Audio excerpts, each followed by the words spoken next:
2, 1, we're live. But we have 2 minutes. into an adapter to a 1/4 inch down into an 1/8 inch into the fucking front of my computer. Oh, I still have those I'd have adapters. to like wedge something underneath it so it didn't like rip the front of the computer out. Dude, What? I know that feeling. Yeah, you put like, I would stack credit cards so when it like you put a box and you put like a couple credit cards so the big fucking extension doesn't like break off. 6 inches of fucking adapters coming out from the computer into an 1/8 inch jack. Just bending. That's what she said. You know what I'm saying? Oh my. Oh, that'd be horrible. Can you add on 6 inches of adapters, please? Oh, man. You're still not going to get the quality you want, buddy. You know you can't feel it, right? You're so insulated from the real thing, it just doesn't work. Yeah. It only works for it's a one-ended. Oh, stop. No, keep going, Ryan. Keep going. We're This is listening. all going over my head. Yeah, keep going. Like, I know exactly what you're talking about, right? That makes it so much worse.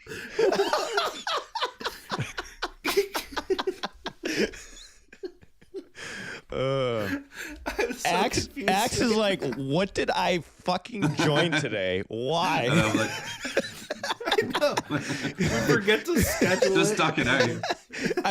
I can feel the instant regret coming through the screen right now. Professionals in now. in now. No. So we Such a got pro countdown. Axe United States of America. We got Axe Japan. We got Axe China, and then we got Axe. We don't know what the fuck wave is. Wisconsin.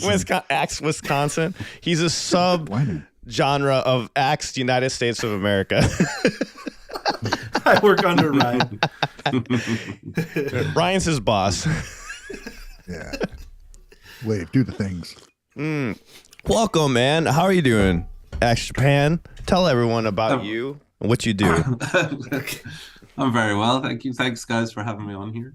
Yeah, man. It's really Thanks for being awesome. here. Yeah. So yeah, no, it's overdue, I think. So yeah, I'm Axe Japan. I do guitar covers and reviews and reactions of mainly Japanese music on YouTube. Really cool Yeah. covers, by the way. Like, I really enjoyed them. You have a bunch of in the style of like Band-Maid, and then you have in the style of some or other artists. Yeah. Yeah, that's cool. right. I should have mentioned that I do originals as well. So Yeah, that's really because, cool. Yeah, so yeah, there's been a couple of originals that I've done in the style of Band-Maid, and not just the style of Band-Maid, but sort of specific periods of Band-Maid. Yeah. And it took the Clipo songs and made them in the style, or like added what Konami might play on guitar. Yeah. That was Yeah, really they were. cool. That was really fun. I mean, I love adding stuff to stuff. Right. So like sort of rocking up, pop songs and stuff like that. It's cool. Really good fun. You did Nemophila also, right? I did do one song. Yeah, I did Monsters. My question is, when's the in the style of Babymetal? That's good. I mean, the thing is, like, that would be. I think I could do it, but it's finding like the right singers, really. Like that's like the that's hard true. part. I want to do I would have to find. I don't know. I guess if I did it in the style of that they are now, that might be easier because you wouldn't need the squeaky voices. Hey, if you ever need a singer for Babymetal, Soka Ninaru, Yeah. there you go. That'd be a good one. I was gonna say, if you ever need a singer for Babymetal stuff, Vicky is perfect for it. If you ever need help with vocals, getting I think she can do that the best. She doesn't sound exactly like Sue, but she pulls it off. She did a Babymetal cover with us, and I think she did a good job on it. I was wondering, when you do in the style of, how do you interpret the style of the band or the artist? So you're listening to Band-Maid, Konami.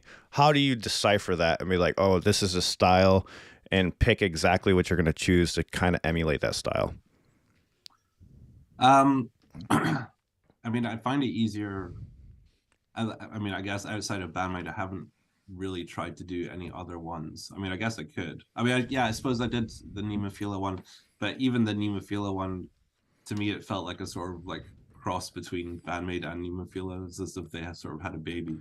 Gotcha. Like good image there for you.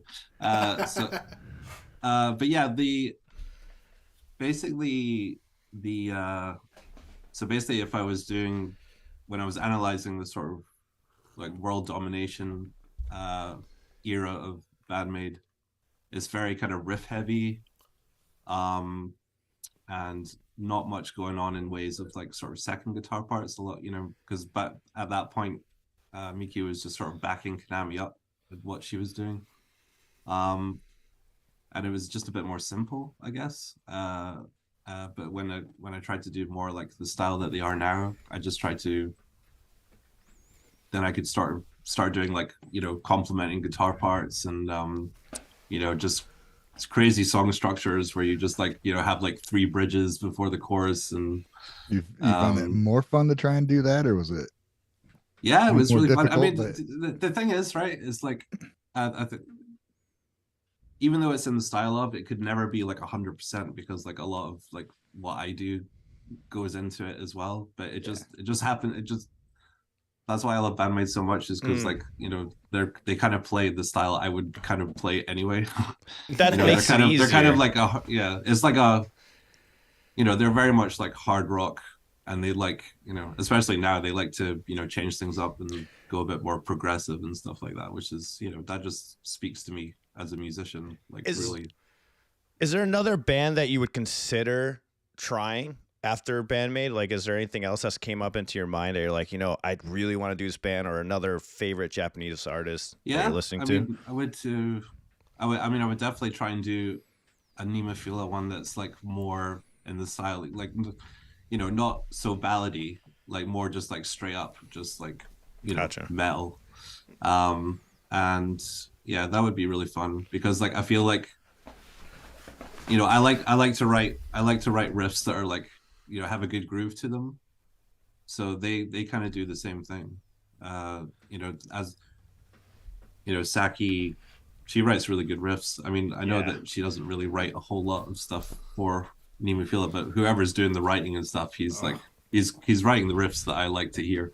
You know, as opposed to like Mary's Blood riffs, which are really cool, but I'm just not so much of a power metal guy. That's why like I'm not so much a fan of like Love. I do like LOVEBITES, but just like they're just not my, you know, they're not my like go-to to listen to and stuff. Well, you know, because I just fair enough, yeah. Mentioning LOVEBITES, you knew about their new bassist they just got, and I was watching your channel and you were talking about an album review. I'm like, holy crap. So Fami has a whole album that I didn't even know about it. So I loved watching your video on that. You got me more into Fami, and she has some amazing bass stuff. And you even said on your channel it's like one of your favorite bassists. Tell me how you discovered that and went down that rabbit hole. She was, I'm trying to think how, I think it might have just been a recommended YouTube thing, but it was quite a long time ago, and I think Davey5, like, this is kind of the reason why she got a lot more followers, is because Davey504 sort of picked her up in one of his videos, and he kind of, it was a shame because he kind of called her out on like playing to like a playback, because like you could tell that she wasn't quite like. Like her the stuff, it wasn't quite matching what she was doing, and like the stuff she was doing was crazy. There was like the crazy, like, you know, slapping into tapping thing. Everyone does that though. That's funny, I mean, because Davey504 does that. He was said he pre-records everything first and then he mimes it for the video. Yeah. Oh really? So, yeah. Wait, I mean, what? So yeah, but he called her out on it, and like I think actually after that, I think she maybe took the video down and re-uploaded it, like with her playing it properly, like for real, just to show people that she could actually do it. Yeah, because she can play. She can play, so there's no question of that. She wouldn't have gotten into LOVEBITES without that not happening, you know? Right. And she, so I mean, like you said, it was a year ago. She started releasing like her own music, and I was just like instantly like, you know, I think I got the album like a week after it came out. That's so cool. Because I was just super excited to hear what she was doing. Because they have, there's like guitarists from like sort of Leda, who played in Babymetal. He plays on the album. The drummer sick. the drummer from Babymetal plays on the album. What? Oh Yeah. shit! So what was that music like? Like, what kind of style would you say? Well, it's like, I mean, that's what I mean. It's all over the place. Like there's some parts where it goes like really heavy, and there's some parts where it goes from like heavy into like funk into like pop. I gotta check. But her singing is very like, you know, she's got a good voice. She's got quite a deep voice, I guess. Like for you know, it's kind of but yeah, like there's a couple of things on her channel like of her original stuff. But I just hope. I mean, I was happy that she got into Love Bites. I'm super happy for her because like that's an amazing opportunity. I just hope that she still continues to do her own thing as well. Yeah, Right. because a lot of like I watched a video last night and it was such a different style than Love Bites. It was like really funky slap stuff. And all the covers, all the effect. Yeah, I don't know. Well, hopefully she'll still get to do her own stuff. But yeah, all the covers she does a lot of anime like themes, and you know, She it's does all auto, pretty funky. which is, yeah. She must be really multi-talented. If she has to do a totally different style than what she used to do to join Love Bites, you think, is that something? I mean, it makes sense, you know, fuck man, financially. Yeah. If you're doing something that you love and you're not getting a lot, then someone's like, hey, you want to come play in this fucking super famous pop punk band? Like, yeah. The thing is, I'll fucking do that, and that lets you be able to do your own thing even more when you can. Yeah, That's I'm what I excited think to too. see, I'm excited to see what if they, you know, change their style a little bit to sort of accommodate her. Like, I mean, she's like, because her thing is like, you know, slapping and tapping and just like everything like that. So it'd be cool if they, you know, start incorporated writing. some of that into their music. It's and funny. she also has a signature bass. It's funny you mention that because Sadowski? in a new video, I was just saying the same thing. I really hope she does incorporate some of the style that she has, because I would like Love Bites more. I like Love Bites, but I would love it even more if it had more of I her would flavor. too. Yeah, for sure. I would It'll too. be tricky to get it in there though. I mean, you just throw in a slap bass in the middle of the fucking power metal I song. know, because all their songs are so, you know, they're pretty fast. So Maybe it's a remember what straightforward that kind song- of bass line. What the sound was like in the reveal of Fami as the bassist? Like, was it pretty typical Love Bites sound? I think it was trying to just a remember. recording of the song and them playing to it, or was it? It's just a short version of Braveheart, I believe is the name of the song, and I think it's just an audio track that they're playing too. I could be wrong. Do you have Let me a know if I'm demo wrong. out with like all the other demos? Or like The audition? yeah. Well, I was wondering if she actually auditioned. Me too. Right. Because like they might have just asked her to join, because like she's like, you know, It's why all wouldn't bullshit. why wouldn't you? You know? I mean, Right. she played with Leda, the drummer from Babymetal. I mean, she obviously is very competent in her playing, and she's so good. I've watched so much of her videos this morning, and she is amazing, and it's very clever how she does like the 1 minute covers and stuff, and it's really cool. She's such a good slap player. Like, I think that's her strength, because all the slap stuff is amazing, and you could tell that's her favorite style to play because it's in almost everything she does. So that's why I'm still wondering. I think they might have, like Ryan was saying, like it'd be weird to throw in the Love Bites, but it'd be cool like if you hear some breakdown come into Love Bites to break off the power Yeah, metal, and that'd then be really bam. Yeah, that'd be really sick. So for your playing, how much has Japanese music has influenced your new writing? Because you have songs yourself that you release on Spotify and stuff like that. Tell us about your music and everything. It's influenced tons.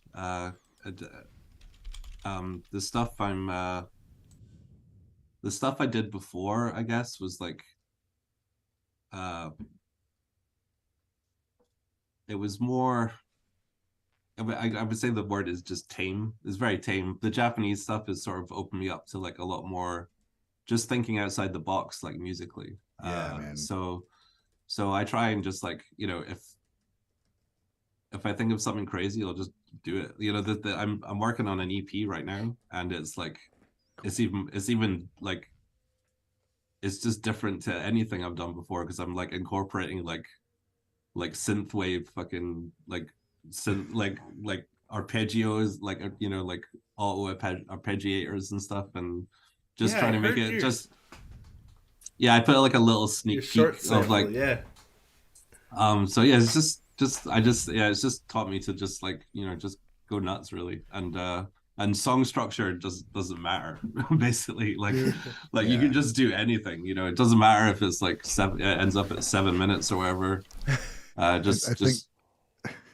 think my ability to write a song has almost been ruined until I kind of reassess everything, because I'm a blues based dude. So it's like, here's a cool riff, you know, that'll work for the whole song. Let's come up with the bridge, kind of like that. And then, you know, my voice and a solo would be it. And now I'm like, that's so fucking boring.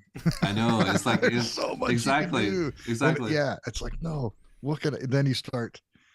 Yeah.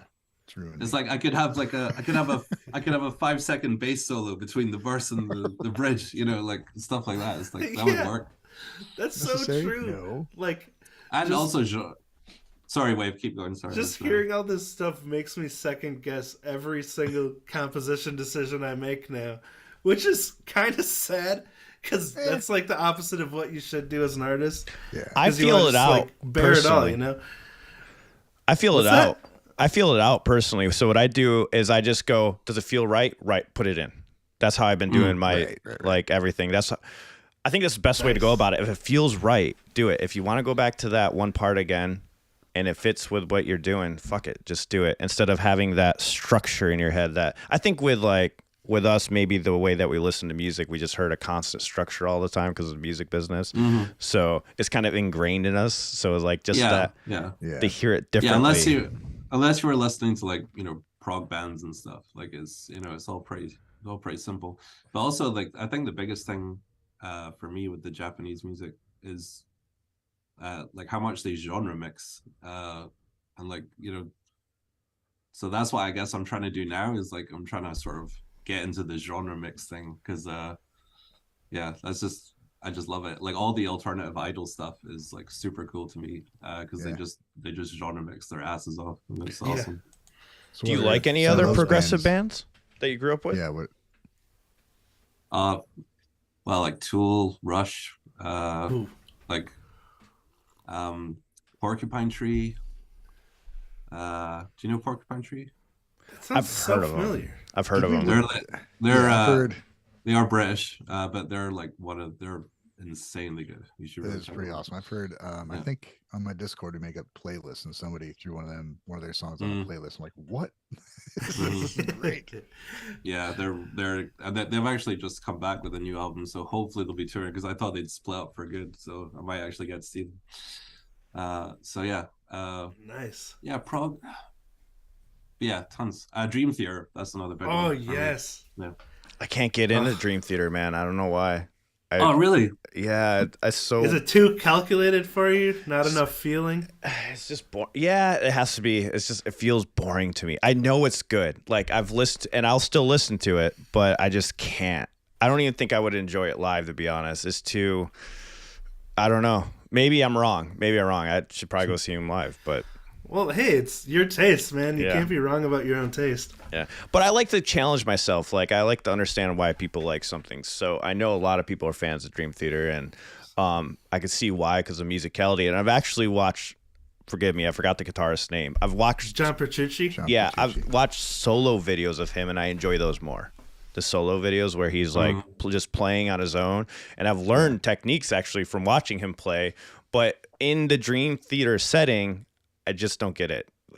By himself, it sounds great, and I love it. But I mean, they have a lot of stuff, so it's and some of it's some of it is a bit hit and miss. But for me, the what's it called now? The Metropolis Part 2 album, which is like it's basically like a rock opera. I miss the Mike Portnoy days, man. Like he's I love him. I love him as a drummer. When Mangini joined, they kind of shifted a little bit how they went a little heavier, maybe. Yeah, maybe they tried to change the vocal style a little bit. Yeah, I mean, that's for me. It was always the vocals, and I mean, the keyboardist is fucking amazing, but I can only take so many keyboard solos that sound like guitar solos. It's like Mangini is a freaking amazing drummer. Just mind blowing. But he's almost like a robot. It's like he doesn't make any mistakes. It's like I can't relate to you. Well, Mike Portnoy was so much more, it was a bit more organic. Yeah. Because is it Mancini or Mancini? He would Mancini. He taught at did he not teach drums at Berkeley? Oh, did he? I think so. That would make sense. So yeah, he's like a professor of drums. Yeah, he's like a drum god. I went to a drum clinic of his at Woodwinds and Brasswinds in South Bend, his big music store, and he did a drum clinic there, and it was one of the most amazing things I've ever seen in my life. So he played the Steve Vai Fire Garden Suite. Every little accent, everything on guitar, he was matching with something on the drums. Oh, then he'd explain. He had a really cool kick pattern going on where he would make my camera here. He'd do both and then one foot. Then he had a hi-hat and a kick, and he would hit them both same time, then the hi-hat same time, then the kick, and it just kept bouncing back and forth like the whole time. And hearing him, you could tell he was very good at teaching, because he would break things down and you're like, oh, I understand what you're doing. He showed me how to do one-handed roll on a snare. Are those videos on YouTube, Ryan? Of that? Dude, this is like 90 fucking 8.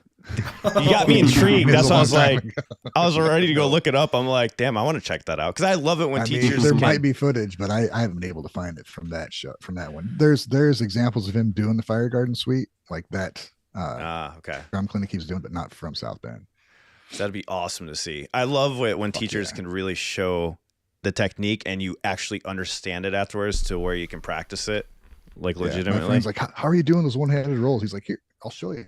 That is such a skill. Hands us a drumstick, and it's where you go on where you got like this, and then you hit on the rim. Oh, the gravity. Those are the gravity blasts. Pop, yeah. Well, if you do it really fast, or gravity blast. He shows us, and I'm like, okay, and I start doing it on his little snare with his stick. I'm like, this is fucking badass. Oh, so that's interesting. So what did they call it? What did he call that technique? He didn't really name it anything. We just asked about how you're doing the one-handed roll, and he just showed us. Yeah, I know for in metal, like there's this metal, I can't remember which drummer, but I think it was Chris Adler that shows it off, but they're called gravity blasts. And if you do that really fast, you can get these insane beats for blast beats. And but I can't remember who it was. I've seen people use it in a rock setting too, where they do like really, like out of nowhere, they just do the gravity play. I'm like, what the hell? Nice. So it's called gravity blast, and flying finger technique is the other one for blast beats in metal. But do you play any other instruments, X, or is guitar like your main thing? Well, I kind of want to learn drums now, so I can say that I can do gravity blasts. Sounds pretty badass, doesn't it? No, I mean, I guess like I can play bass, but I wouldn't call myself a bass player. I can just like I understand what like a bass should do, and it just because I play guitar, it's easier. But yeah, that's about it. I guess I sing a little bit, but apart from that, just the guitar. Speaking on the bass, what do you think a bass should do? Because I always love to hear the wide variety of opinions on bass. So what do you think a bass should do? Well, the main thing is to it has to back up the drums, really. Like that's like the drums and the bass should be sort of like one instrument. Yeah, but you're also thinking right now of how Misa doesn't just no. That's what I mean? That's like the main thing. But like I mean it can do anything really. It's because Ryan Misa's not a bass player. She's like something else. She's just I mean genius. Yeah, I mean, just to provide, I guess, like I like to, if I'm writing something that maybe there's like a little bit of space, like I think, oh, maybe the bass could do something cool here, like just something to like, like you might not hear it on the first listen, but you might pick it up on the second listen or something like that. Just some nuances and stuff like that. Yeah, there's definitely like a traditional sense of hold down the groove, support the drums, or rhythm section kind of stuff, and then you get like I can do that on a song. I can do basic bass stuff, but then you get into where you can do that and be the person that creates a melody that somebody remembers when they're done with the song. Ryan's actually good at bass, so don't let him fool you. I've watched some of his bass videos. He can play the fuck out of a bass better than most bassists, I gotta say. There's a difference between being able to play something cool and play through a whole song and like add to it. You know what I mean? But it's the same if you were in a band that was just like one guitarist and like you were playing. I'm trying to think like that. I guess take maybe like a band like Extreme, like Nuno Betancourt. Like he plays like, he's basically playing rhythm, but like he can basically like throw in all this lead stuff to like basically make it sound like there's two guitarists. So like, I feel like some bass players like Misa, I guess, like, she kind of does the same thing. She's like holding the groove down, but then she's like up here doing crazy. You're right. Solo stuff. Up like, at the same down time. And up and down. Yeah, that's a really good point. Mm-hmm. Yeah. Oh, dude, someone uploaded footage from one of the recent shows last night where they were right in front of Misa, and you could see Misa and Miku. And first of all, I have just being able to watch Miku rock out on the guitar was really cool because, she's come so far. But then watching Misa play in a fixed camera is just like, what is happening? Like the sound can't even keep up with the camera. Like the little sound delay between the video and the audio, it's like you're still hearing her high notes when she's back down on the low notes, and it's just like, if you watch her play, watch her face, and it's like a guitarist playing a lead. They get all the weird faces. She does that the whole fucking song because she's that into it. You know what I mean? It's like it was really neat to see that. I've caught moments of it in videos, but to be able to see it, it's like, man, she's it's a different thing seeing it live, isn't it? Yeah. I know. I've been really jealous of all you guys getting to see these shows. Sorry. I was about to ask if you've seen Band-Maid live yet. I have, yeah. This is why, like, basically when I see like any footage of the stuff that you guys are like posting of the gigs, I just like, I go back and look at the set list from the time that I saw them, and it makes me feel a little better because I saw them in 2017 and 2018. Oh, cool. Nice. So how was it? Tell us your experience on that. Oh yeah, I mean, it was the 2017 one was like it was just before World Domination. Oh wow. So so they played like, it was like all the old stuff, and they also played. I remember because they were like, we're gonna play a new song, and everyone was like super excited, and they played like One and Only. I just remember thinking that was a really awesome song. And then the second time was like for the World Domination tour, so it was like, they were playing. I think they opened with like Domination, closed. I was looking through the set list, but like, I was about to ask you, what was your favorite song that you saw live when you saw them? All of them? Well, probably like Nonfiction Days, because I just love that song so much. And the first time I saw them, that's what they closed with. That's a good song. So like that was a really awesome song to close on. Dude, that's so cool. Yeah, that'd be a whole different experience then. That's pretty cool. Yeah, so there's like, so I've not seen like them play anything from like Conqueror or like never seen them play anything from Conqueror, never seen them play anything from Unseen World, obviously. That is crazy to think about, because we're seeing like Unseen Worlds, Unleash, but you have memories of like the older tunes. So just bring it to just bring it. Yeah, exactly. Dang. Yeah. What song? What song did you see on when you saw them that we're not getting the most of, other than Nonfiction Days? There's a lot. Probably all of them. Well, I mean, you guys are. I mean, they don't tend to play Nonfiction Days that much, do they? Or have they been playing that one? They played I Can't Live Without You, right? And Moratorium. Have they been playing Alone? Secret My Lips. No. You. Ryan's like, damn it, I'm not gonna see those songs. Well, maybe they might. You might, Ryan. So I know. It's not like I'm not gonna enjoy what they're gonna play, but there's so many awesome. There's just too many damn good songs. It's crazy. Yeah, and I don't think they played like One and Only since I don't think they ever play that. I want to see really Spirit live so fucking bad. Spirit, they played that at the second one I saw. They played Spirit, and Clang. Do they play Clang? I don't think I've even heard Spirit yet. Spirit's on World Domination. It's one of my favorite songs, dude. Oh, it's a really good song. I fell in love with Domination, that album, a lot more, because I been listening to it a lot. And like I said, when I first heard Band-Maid, I didn't I didn't latch on right away until like Unseen World. So going back and listening to Domination with like fresh ears, it's been amazing. And then after seeing some of those songs live, I'm just like, I didn't realize how heavy Domination was. Yeah, I mean, it's a very different beast. It's I'd watched this podcast. They were talking about like when you listen to something and then you go back and everybody likes it, but you don't know why you're not getting it. They always say to like try to take it in again because to see what it is. And I think with Domination, it's so amazing. It was such an amazing album that like I wish I didn't dismiss that first, because going back and listening to that for the past few months has been freaking wild. Like I didn't realize just how many like metal riffs are in that album. But it's like with the hard rock beat and like it's really cool. It's like the main riff for Clang. I'm just like, how did you write that? It's like it's just like it's such an insane riff. Oh, and then you said something amazing about Unleash, and I didn't realize this when you were talking about the album review. It's a circus feel. I was like, he is absolutely right about that. Circus feel. Yeah, because she uses all these chromatic things, and it's just like this kind of like like oh yeah.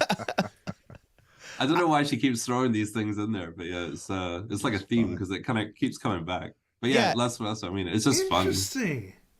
Yeah, check out Axe's review on his channel, guys. Go to Axe Japan, subscribe to him, and check out that video that he does about Unleashed, because you break it down in there. You talk about that circus kind of vibes going on, and I was like, he is right. It keeps showing up like in various parts of it. I didn't even think of it like that, because the way that she has like the harmonizer pedal and the effects on it, right? It like gives it the vibe even more. I wonder if using a harmonizer makes her want to play that way. Or she writes it that way, so it makes her want to use a harmonizer. Because whenever I use one of those, it always makes me want to do something, play weird shit like that. Yeah. Chromatic, like Phrygian shit in that area where it just sounds a little. Yeah. I've been trying to use the effect a lot more, but I kind of use it in a different way to her, because I tend to use the lower. Like she likes to use the higher octave, but I like to use the lower one. So like it's it's a really cool effect. I've been enjoying using it a lot. So since you've been listening, go ahead. Sorry, my bad. I was just gonna say it's gonna feature quite a lot on this new EP that I'm writing. Like pretty much every song has at least one riff that has it on it. Nice. That is awesome. So now that you've listened to Unleashed probably hundreds of times, what is like the song that you've been loving the most? Because I know you said Balance was probably your least or something like. But now listening to it over again, what's your favorite? Or even going back to probably still. I think Unleashed, the song Unleashed is just like is so awesome. But I also really like Al, because like Al is just like, me too. It's a nice change of pace, like because like lately, I mean, they tend to like play pretty fast. Like all the songs they write are pretty fast these days. So like it's nice to have a bit more of a slower pace one. Yeah. And it has such an awesome chorus. Yeah, it has a great chorus, great hook. It does. Hate stands out, and Influencer. I still love that just as much as when I first heard it. The guitar solo in Hate is like one of her best, in my opinion. It's so awesome. Yeah. Such a well put together solo. It's funny you guys are mentioning Hate. I had that stuck in my head all morning. I hate you. Because I was listening to that album on my way to Syracuse. So don't give shit no more. Amanda, weird.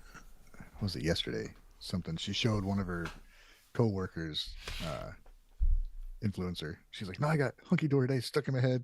Like, it's okay, just have a Hunky Dory Day. Oh yeah, because we were talking about that at the hotel, right, Ryan? About that part.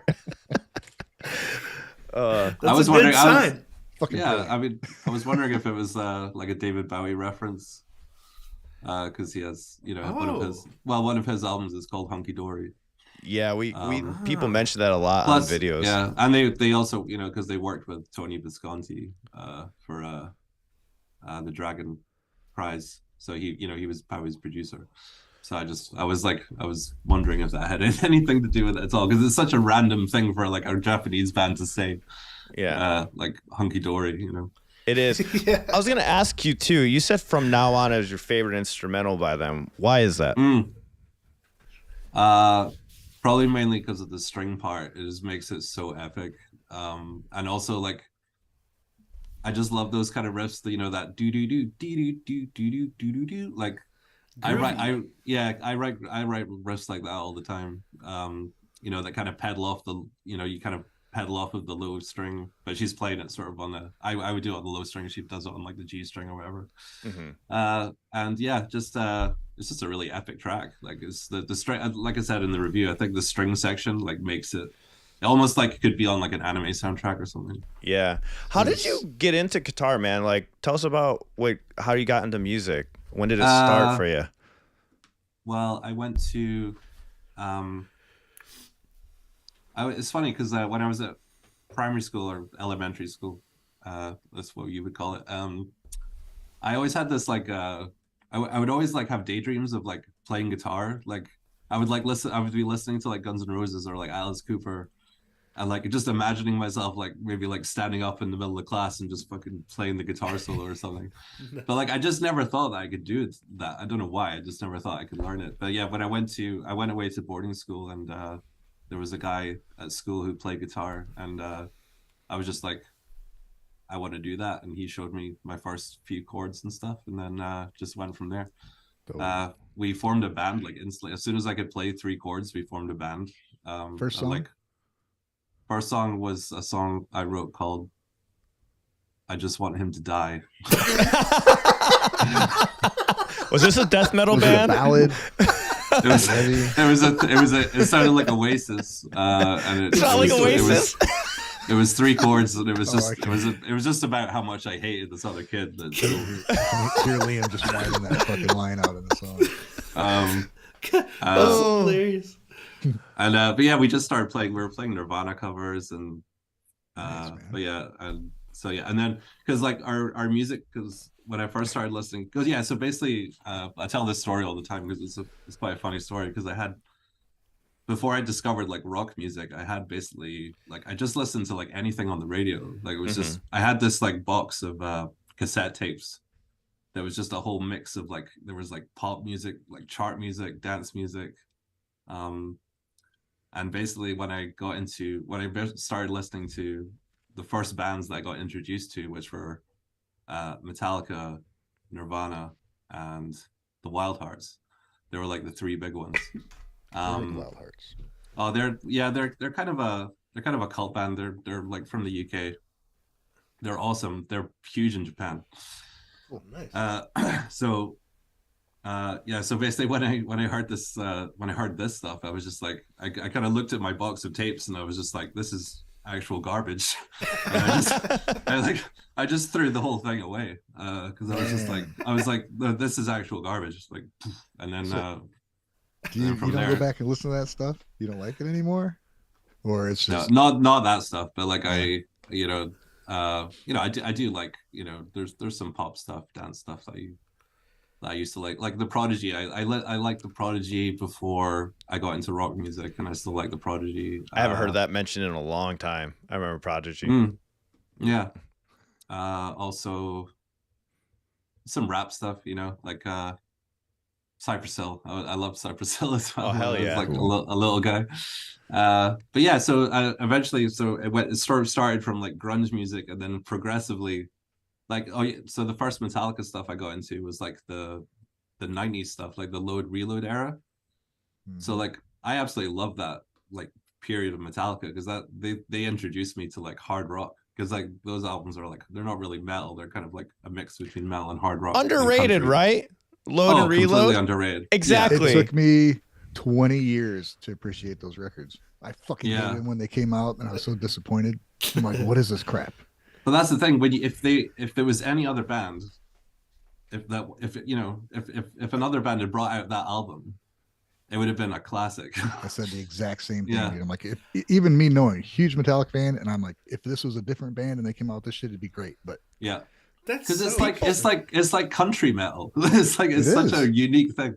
People forget though. There was really a lot of hits. There was a lot of hits on those albums. Yeah, that's such an interesting phenomenon. They made a good move, because if they would have kept doing the thrash shit, they would have. Yeah, they would have died out. Yeah. So I started going backwards. I sort of like the head, like when I started getting into heavier music, it was kind of like I was just backtracking through Metallica's catalog until the stuff didn't. So basically, like when I first started listening to Metallica, like if I'd listened to like something off of the Black album, I would have thought that's too heavy. Wow. For me. But then all of a sudden that stuff is great. And then the stuff off Injustice, and then the stuff off Injustice for All, and like bands like Pantera, that was too heavy. And but then I would get into them, and then it would just like progress until I was listening to like death metal and stuff. So and now that music is like light listening. Yeah, it's pretty light. Yeah, it's a lot easier to figure out some of that shit than I remember thinking like Pantera was like the heaviest thing I've ever heard in my life. Like it was like there was nothing heavier than Pantera. So yeah. I remember when I got assimilated to screaming, like having screaming in it, it was all that remains of Avenged Sevenfold that got me into that. Or no, it started off with Limp Bizkit actually, $3 Bill, y'all, because I never heard anybody just yell. You know, like, because I listened to Metallica and all that stuff, and Limp Bizkit got me into death metal, which is weird, kind of weird art. That's crazy. Because I remember I didn't like it at first. I listened to $3 Bill, y'all. I'm like, what the fuck is this? Now it ended up being one of my favorites back then. And then I listened to Korn, and it got heavier and heavier after that, which was hilarious. I was listening to Pantera, Far Beyond Driven, right, and that was the heaviest thing I ever heard in my life, heaviest thing ever. And then I walk into Karma Music. My buddy who worked there, he's like, you gotta check this band out. You're not gonna believe it. He puts on Korn. I'm like, fucking Korn? It's a stupid fucking name. And then it plays the first track. The first album. Ding, ding, ding, that big bass drop. I'm like, what the fuck? Yeah. Like that doesn't belong in metal, you know? And then, are you ready? It's just heavy, the heaviest thing I ever heard in my life. And then he's like, just wait, listen to how pissed off he gets. I'm like, this dude is so mad. It's so fucking cool, and it's the heaviest thing. It was literally 2 weeks before I realized it wasn't a goddamn guitar solo. I'm like, what? You're like, there's no guitar solo, and I liked it. Yeah, dude, seriously. I'm like, holy shit, man. That's used to be what I used to wait for. Yeah, because they were like solo, and I didn't even care. I mean, they were tuning the 7-string down. Yeah. Like, yeah. It was just so like they were like drop D'ing the 7-string, right? Yeah. It's like sub heavy. It's just like Jesus. So you started your that was the cool. I was gonna say, so you started your first band and you're on your guitar journey. What happens next, man? Yeah, so the guitar, so basically, so we started, so I was like 14 at this point. So when I started playing guitar, I was 14. Started my first band at 14. And then we played all the way through school. I had a really awesome guitar teacher as well, who was, he just let us learn whatever we wanted to learn. He actually had a PhD in guitar. He was an actual guitar doctor. I didn't know that was a thing. Yeah, I've never met anyone else that's had that. He's got a stethoscope. Checks to make sure all the wiring is working right. Yeah, right.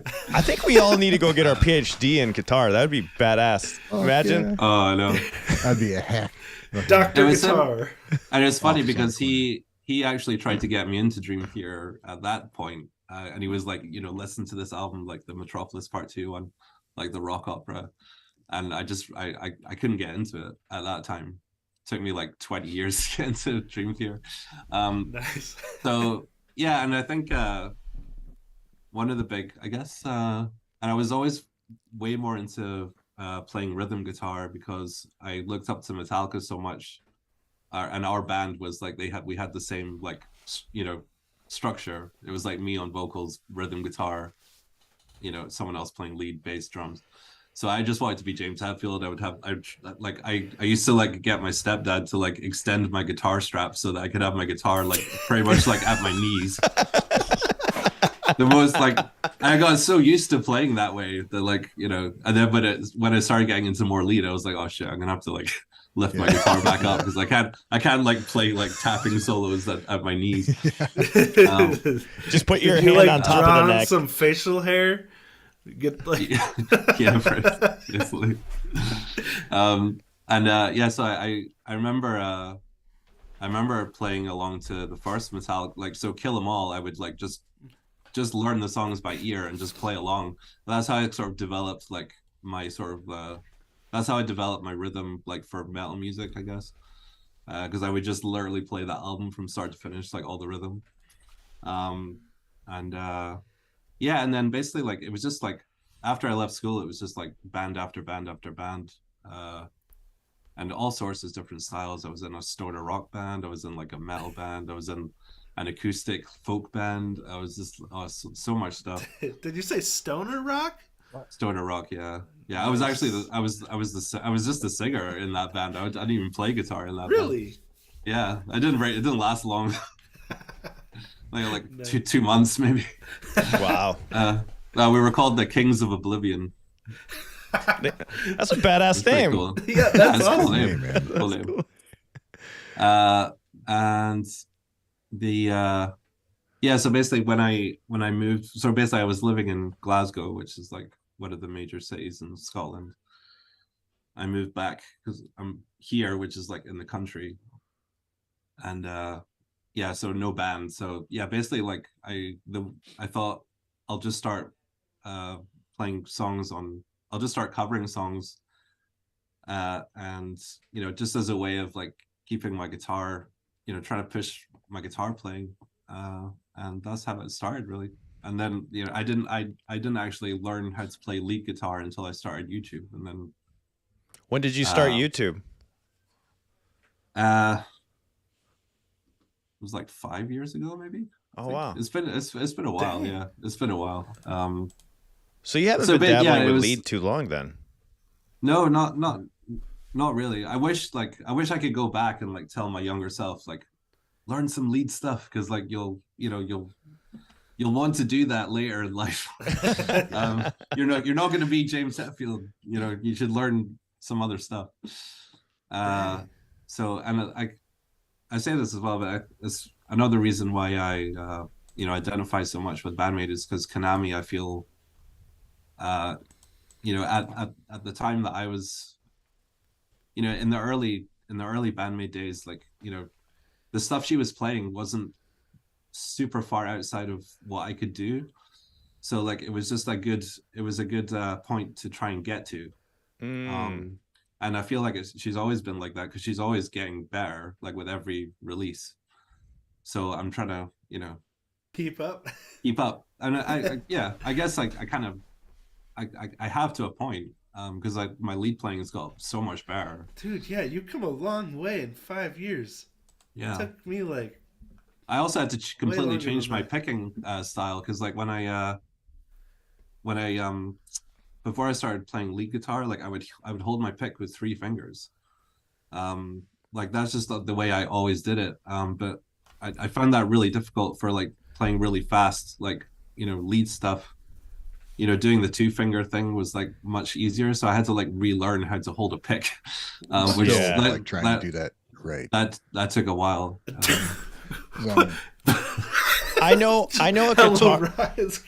It's funny you mentioned the 2-finger thing. I wonder if that just starts at a young age because our hands are smaller, and then you end up doing that. Because I knew another guitarist that did the same thing. He would do he did two fingers for the longest time.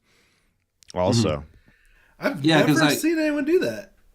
Yeah, like I actually found this out fairly recently, but James Hetfield actually holds a pick with his thumb and 2 fingers. And like I never knew that. Like that was just a coincidence, I guess. That's some powerful downstroking.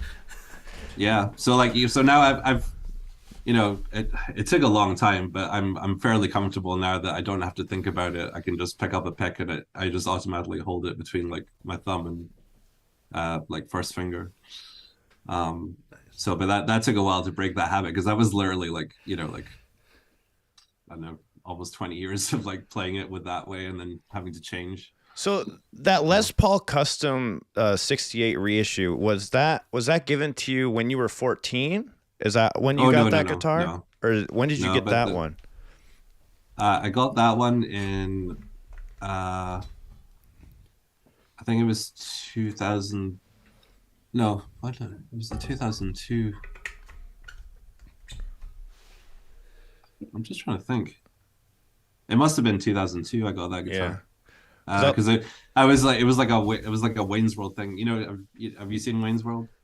Yeah. Where he would like go into the record store and like look at the Fender. Yes. And he'd be like, "It will be mine." Excalibur. Yeah, basically, I would always go into this music shop in Glasgow, and it would be hanging. It was like always hanging on the wall, like this. There was literally no other like Les Paul customs in the shop at all. It was just this one, and it was just so beautiful. I was just like, "It will be mine." For those who no stairway. For those who don't know, do you want to tell the story about the Les Paul? Yeah, like what kind of like? Do you mean my Les Paul or just like? Yeah, the Les Paul 68. The history of the Les Paul. Yeah, the history. Yeah, no, about like how you got it and stuff. Yeah, I mean, this is basically the story. This is basically it. So it was this guitar that I'd seen in the store, and luckily I managed to, well, kind of bittersweet, but like my grandma died, but she left me like a little inheritance, and basically I could afford the guitar, so I went in and bought it. I was just like, it's you know, and look, it was actually like, it was down in price when I went to buy it, and it was still like, it was, you know, it wasn't cheap, you know, because it was one of those like historic, you know, so basically they made them look as if they were from 68, but it, you know, it was obviously a new guitar, but like the pickups were aged. The nitro finish, where it was all kind of already. Yeah, I was so naive at the time because I didn't even realize that that's what they'd done, and like I tried to clean the pickups at one point, and then like quickly realized that like, no, they're supposed to be like this. Oh shit! I was like, oh my god. But yeah, that guitar has been like, you know, as when I got that guitar, I used it. I played it live so much. I've gigged so many gigs with it. It's actually got like a chip in the 12th fret because I dropped it once like at a show. You know, I was like setting the mic up and it just went in the wood. Yeah, like on the fretboard. But it's weird because you can see the chip, but you can't feel it. It's so weird. Nice. But yeah, it literally just landed face down on my pedal board. Oh my god! Oh god! I was just scary. like, Did you hate when that happens? The strap just gives out of nowhere. Heartbreaking.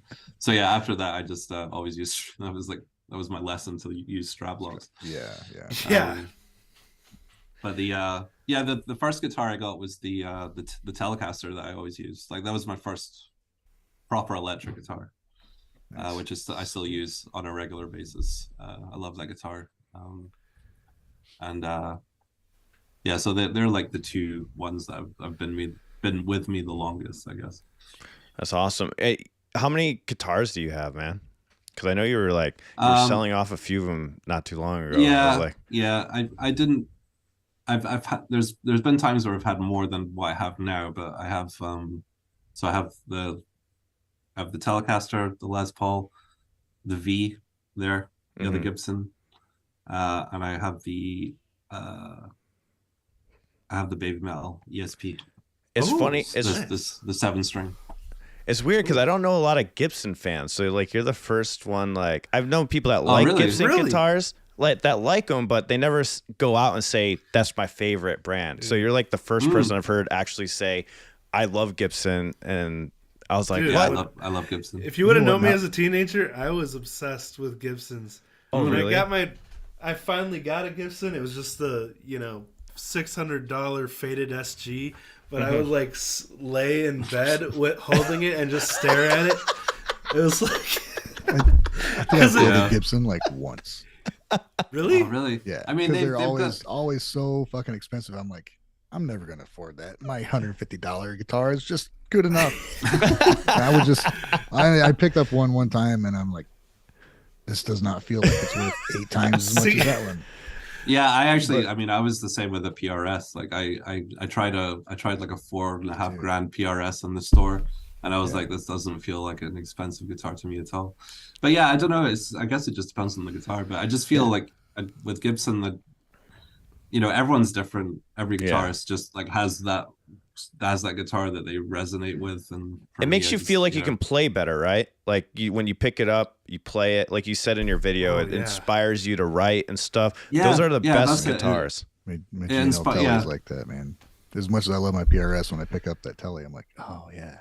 It's you said it, Alan. It's the inspiration for me. Like it's you know, some guitars will pick up and it's just, you know, they're just not fun to play.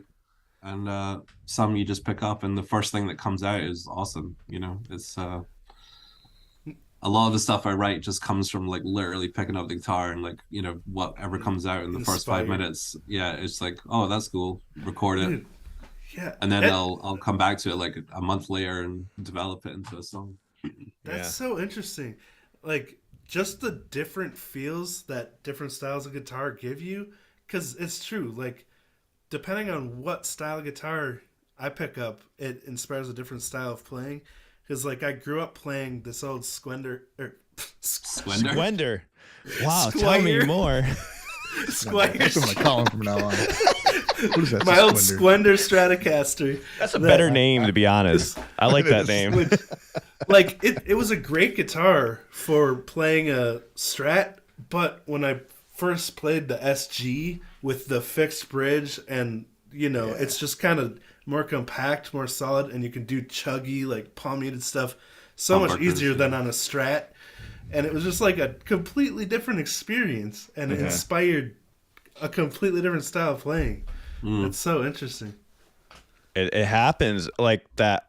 I've talked about it before, but my yellow Ibanez, it's like much cheaper than my other guitars, but I always go back to play that one every time. The PRS will inspire me to play leads and stuff for some reason. I pick up the PRS. I love playing solos on it, but I always go back to writing on that yellow Ibanez, which is so funny, so weird. It's not, and like the price difference between those two guitars is drastically different. I don't know many people that have yellow guitars either. That's just it. Hey, wants a yellow guitar. I like weird. I like weird colors. That's why I have purple. I have a yellow. I used to have a neon green. Like so. I think my guitar teacher that was talking about the doctor, his guitar was an Ibanez, and it was like it was like neon yellow and pink. It was a crazy color. He was very much a child of the, you know, a guitarist of the 80s. That guy. Yeah, loved it. Nice. What is your? Go ahead. Sorry, I was just gonna say I tend to stick to boring colors. Yeah, but it all what I learned with guitar is I never order it online anymore because I've done that 3 times and I've only been lucky with one guitar, and that was a PRS that I got. And it was a it's the most expensive guitar I own that I've ever bought. And the price, oh my God, it does. For some guitars, you do feel the difference, and especially it was set up perfectly, and it is the easiest guitar that I play. But it's just, I feel like it makes me sound better for some reason. Maybe it doesn't. It could be all psychological. But when I got it, it was awesome. But other guitars I've gotten, like my 7-string Prestige and other Ibanez's, like it just didn't feel right. So what I started doing was I had to go to the store and play the guitar. And that's how I found that yellow one. And I didn't look at the prices. I just like picked it up. So when it like persuaded me, and I just played on different guitars, I was like, oh, this one feels great. And of course I was like, they're like, oh, this one's only this price. And I was like, oh, cool. That's way cheaper than I expected, because you expect it to be so high, right? Because it felt good. But yeah. Do you ever do that? Like when you get a guitar, you play on it first and then make a choice? Yeah. I mean, I'm like you. I think I would much rather go to the store, unless it was. I mean, I did actually the V. I did, you know, order online, but I just knew that would be awesome, and it is. So like, nice. I just knew. That was relatively recent, wasn't it? The V. Fairly recent, yeah. And I never played a V before in my life, and I love it. Like, because I always like I never sit down with it.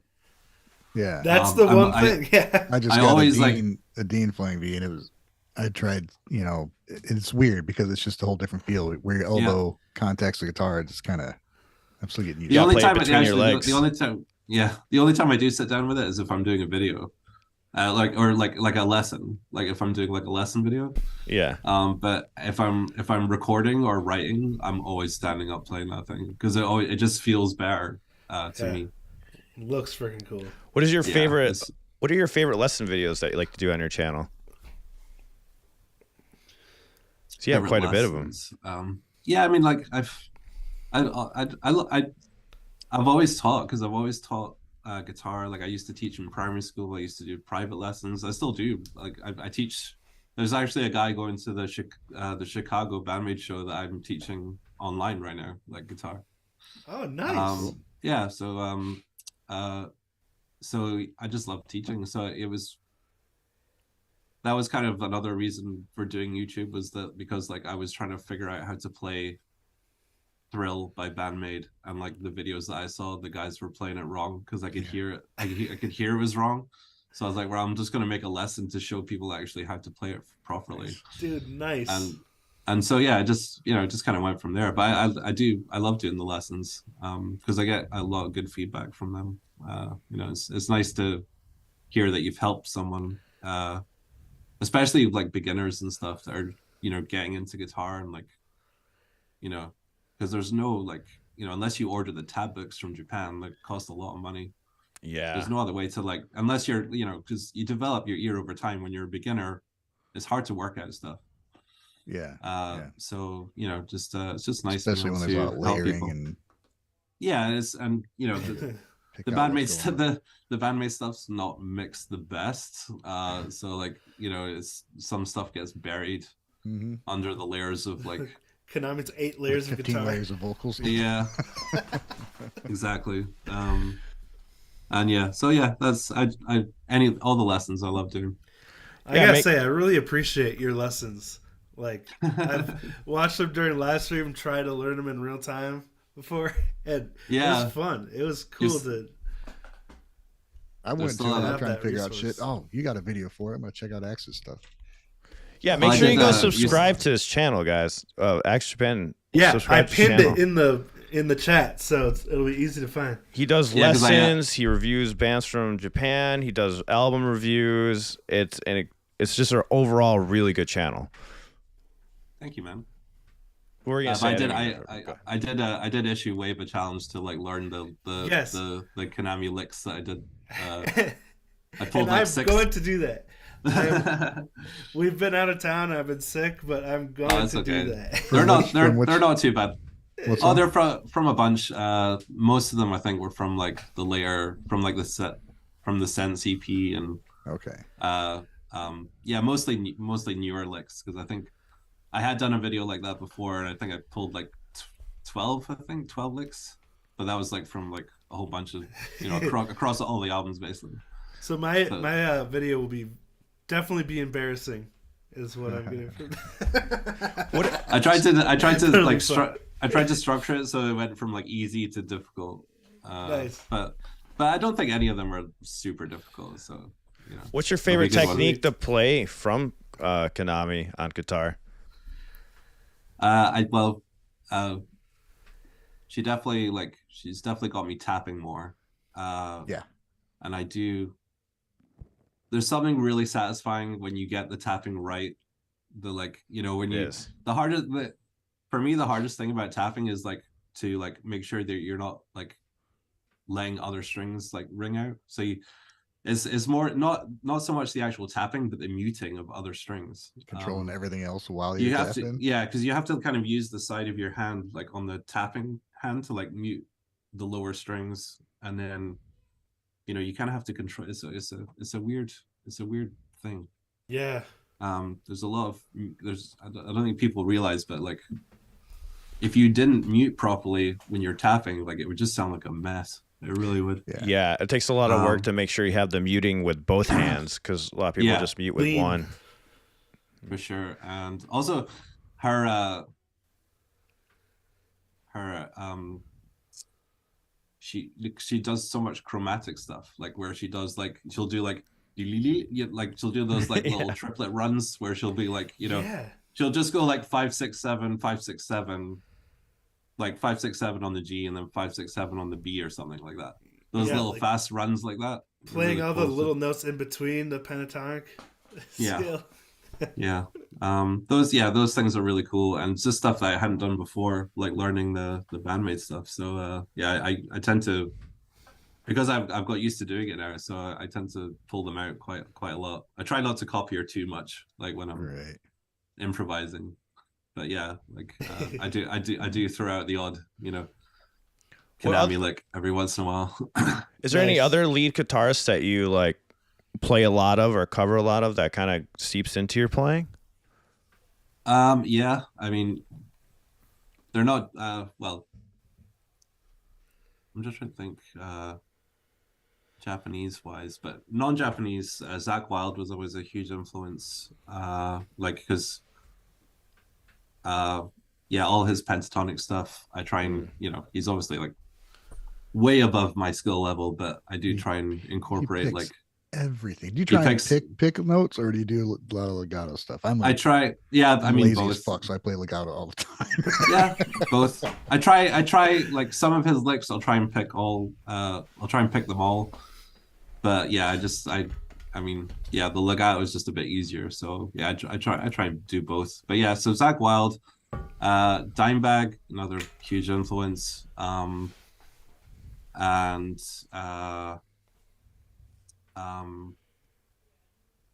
who else?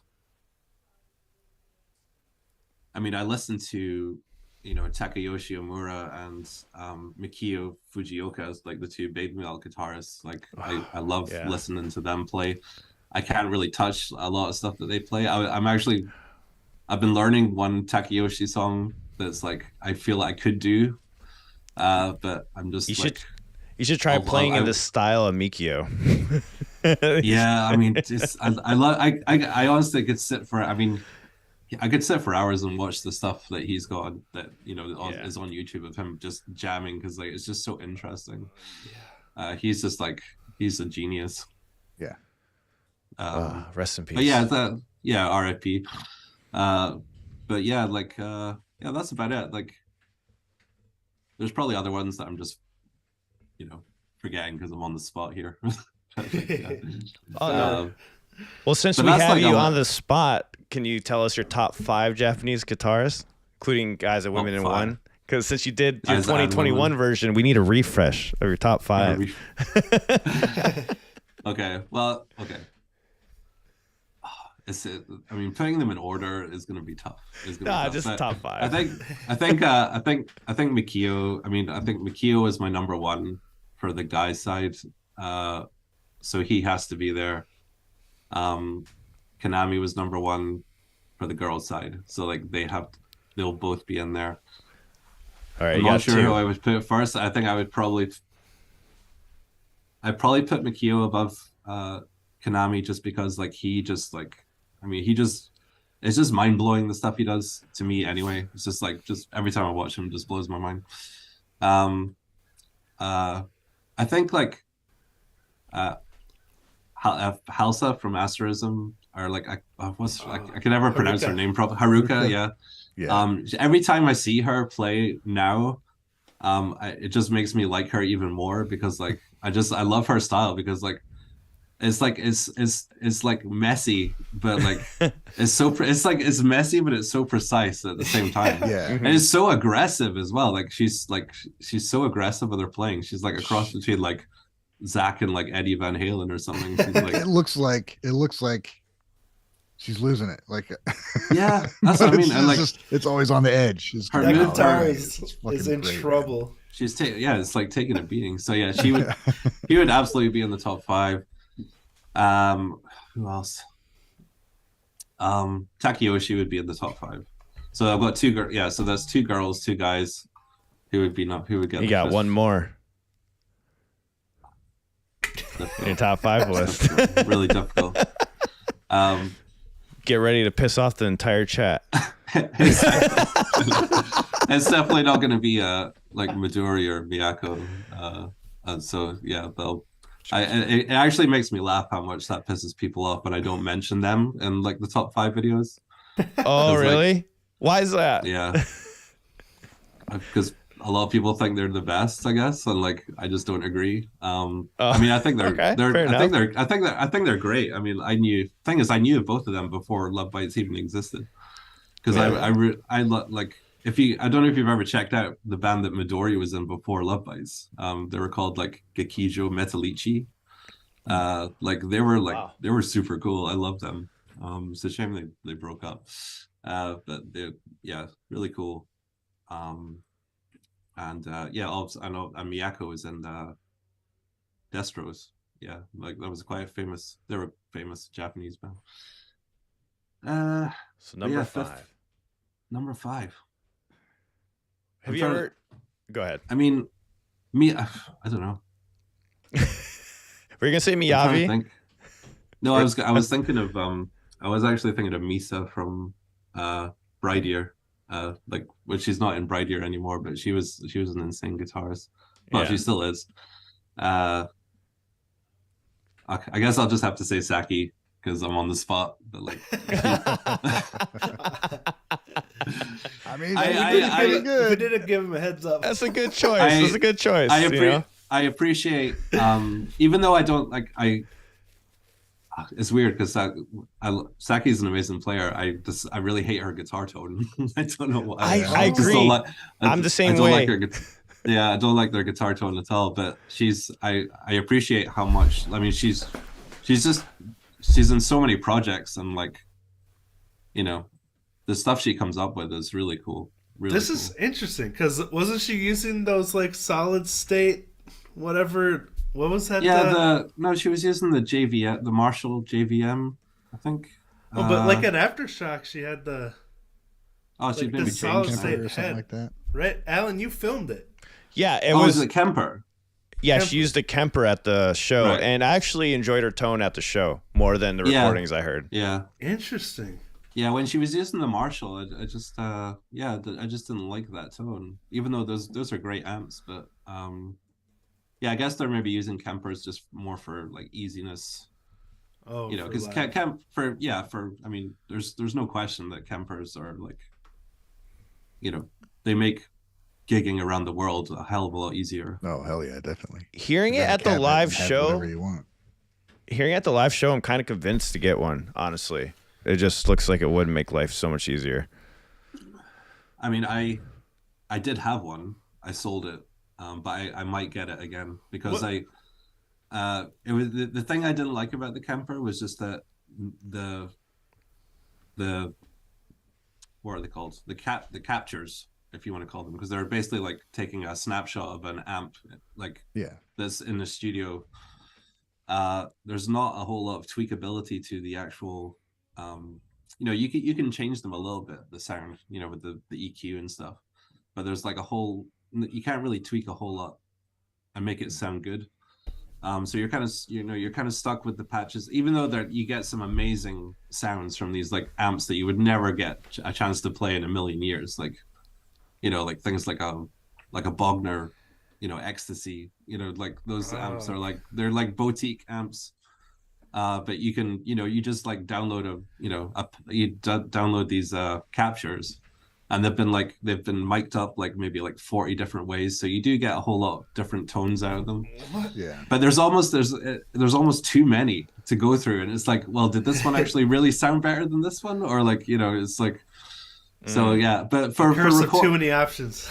Yeah, exactly. For recording, it was great though. Like I would definitely get one again. And I think like if you actually have an amp at home that you love the sound of and you can capture it yourself. But I think having to take that amp out anywhere. Yeah, but I think there's something else that does it now. Like there's something else now on the market that does the same thing. The Spark? No, there's a lot now. I can't think of the other. Oh, it's the Neural DSP Quad Cortex. That's the Quad Cortex. It's that's the new thing on the market. That's like supposedly like the Kemper killer. I'm still so confused. It takes snapshots of amps, like with sound. It's like a preset. Yeah. So basically, you can so the people in these nice studios are like setting up these like amps, so they'll get like a really nice amp. They'll mic it up with like the most expensive, like, you know, basically the sound that you're hearing in that studio, they can basically take a snapshot of, and then basically you can download that sound. Through what the heck? Well, it's almost like a preset. They have everything, all the tones that you're trying to get in the studio. They have it kind of this amp with this mic and this cabinet.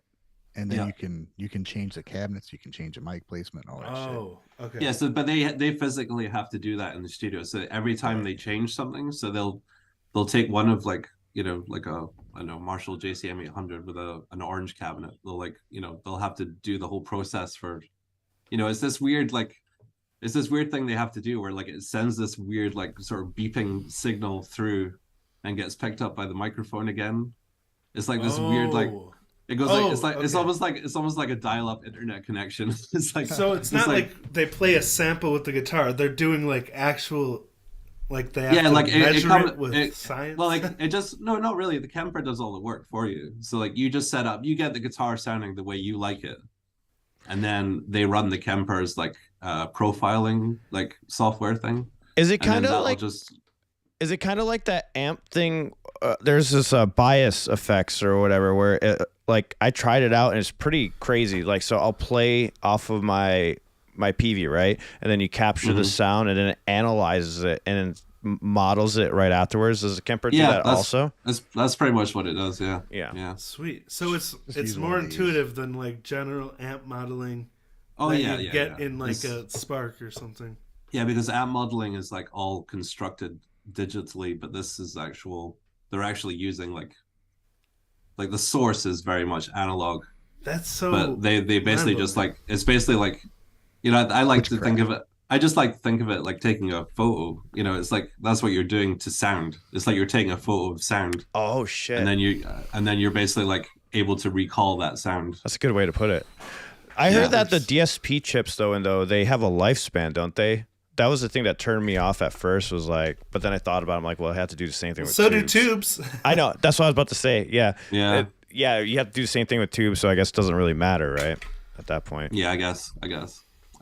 Yeah, I don't really know. But what do you like better? Do you feel a difference in your playing when you go between tubes and digital? I didn't really feel that much difference, to be honest. I mean, now the setup I use now is like I like to use so I have my orange Rockaverb Mark III, and I use the 2 Notes Captor X like as a virtual cabinet, so I don't need to like mic up. Like I can basically use the amp, so it's like the best of two worlds basically. So I've got a real amp but virtual cabinet, and then I can just go straight into the DAW from there. So how do you run into the virtual cab? Is that a actual physical thing, or is it? Yeah, you basically you basically, instead of plugging the amp into the cabinet, you plug it into this box, like the load box. Okay. And then it basically takes that signal, and then you can put in whatever cabinet you want. I was imagining that it was like a plug-in on your computer or something. Okay, so it's a physical box. It's a physical box. There's a software that goes along with it, which lets you swap in and out the cabinets. Oh, cool. But it's just great because I can use my pedal board the way I would normally, like if you were just using it with the. That's what I like about it, is because with the Kemper, it didn't take the pedals very well. Or some patches didn't anyway. So because I run some effects through my like amps, like effects loop, so all that still works with the virtual cabinet. So it's really cool. And you don't have to mic it. You don't have to mic it, which is perfect. How much are Kempers? I think I picked mine up secondhand for like $1,000, maybe just under $1,000. Wow, that's UK money. So Sweetwater says $2,350 or $1,800, depending on the head. Yeah, you can. There's two versions. You can get a version that doesn't have a power amp in it, which basically means that you can't use it. Plug it into a cab. Yeah, you can't. Basically, you can't use it with a cabinet. You can't use it like an amp head. You have to go into a PA. Yeah, yeah. So the versions that don't have the power amp are a lot cheaper. I had a friend of mine. He was a big tube guy. Loved everything about tube amps. That's all he'd ever use. And he tried out a Kemper, and he's like, "This is the best thing ever. I can get any sound I want. Everything's perfect." And he had me over, and he showed me a million different things he could do, and he never used it. Like, you're trying to get the same sound you already had. I mean, you don't. I understand. It could be like a studio situation, or if you got many songs with different sounds, cool, you can set them all up so you can switch between them. But if you're like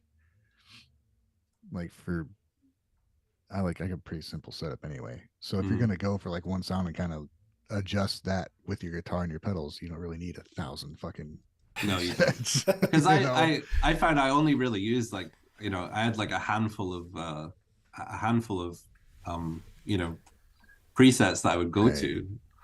So yeah, the rest, you know, is kind of wasted. And to be honest, like I love, like, you know, I've been tone chasing for, you know, since I've started playing guitar, which is like, you know, that's like 20 plus years now. Never ends. It never ends. Dude, once I realized every amp I picked up, I tried to get the same sound I had with my PV in 1993. I just stopped looking. I'm like, I'm just gonna keep getting PVs because that's what I'm trying to replicate.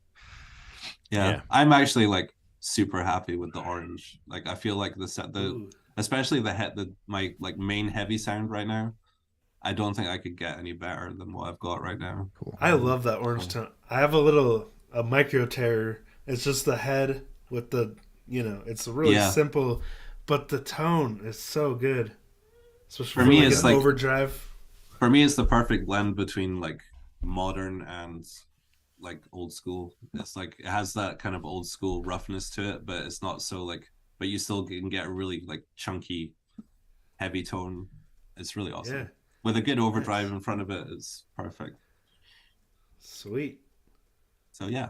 So I have some questions from the chat for you guys. If you want to drop questions, go ahead and do that now and ask them. So I have Daver who wants to know, asks if he managed to learn HGK or did Konami manage to drive him insane? Yeah, I haven't touched that since I attempted it. Yeah, like that song, like it's just, yeah, I'm gonna have to spend some serious time with that one. Yeah. So she's driving you insane.